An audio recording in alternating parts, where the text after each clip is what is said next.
Magandang araw mga kababos. Narito ang latest news ngayon sa PBA. RR Pugoy secured na ang future sa TNT. SMC at MVP Group may pinag-aagawan sa trade. San Miguel Beermen may good news sa mga SMB fans.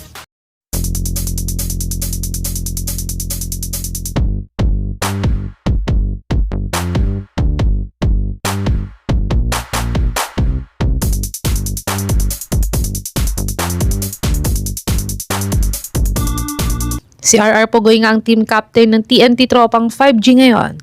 At last off-season nga ay nasama nga ang pangalan ni Pugoy sa mga players na may offer daw sa overseas. At silang dalawa nga ng teammates niyang si Calvin Oftana ang narurumors na aalis na ng TNT papunta sa overseas.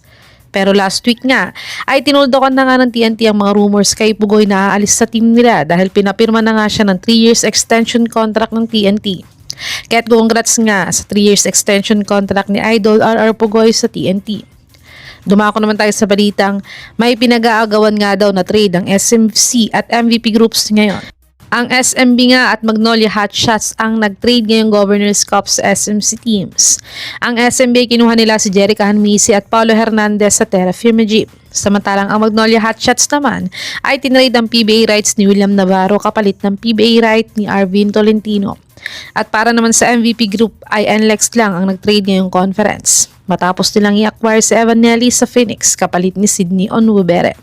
Samantalang TNT naman ay hindi natuloy ang pagkuha nila kay Joshua Munson ngayong Governor's Cup. Pero ayon naman sa sources, Badua ay pinagagawan daw ng SMC at MVP Group ang isang first round pick ng Titan Ultra para sa 51st draft. Yun nga lang ay hindi pumayag ang may-ari ng Titan na na-trade ito sa kanila. Sa tingin niyo mga kababos, dapat bang i-trade ng Titan Ultra ang first round 51st pick nila para sa future picks o i-keep na lang nila ito para sa rebuilding process nila next PBA season? I-comment nyo na po yan sa baba. Tumungo naman tayo sa balitang may good news nga ang SMB sa mga fans nila. Natalo ang SMB last Sunday kontra sa NLEX Road Warriors kaya't nagkaroon na nga sila ng isang talo ngayong conference. Pero naglaro nga ang 9 times PBA MVP nilang si JMF sa game na to at ang head coach nga nilang matagal na wala ay present din sa larong ito. Matatandaan silang dalawa nga ang hinahanap ng mga SMB fans last week pa. Pero ang good news nga ay ligtas na nga si Coach Leo sa health scare na nangyari sa kanya kaya siya nawala ng ilang games para sa SMB. At ayon mismo kay Coach Leo ay road to recovery na nga daw siya ngayon. At mahirap daw kasi i-bypass ito pero confident nga siya makakabalik siya in time at pag 100% okay na daw siya ay tsaka siya babalik ulit sa pagko-coach para sa SMB. Kaya speedy recovery nga kay Coach Leo Austria. Sana ay magtuloy-tuloy nga ang pagpapagaling niya para makabalik na siya ulit sa pagko-coach sa SMB.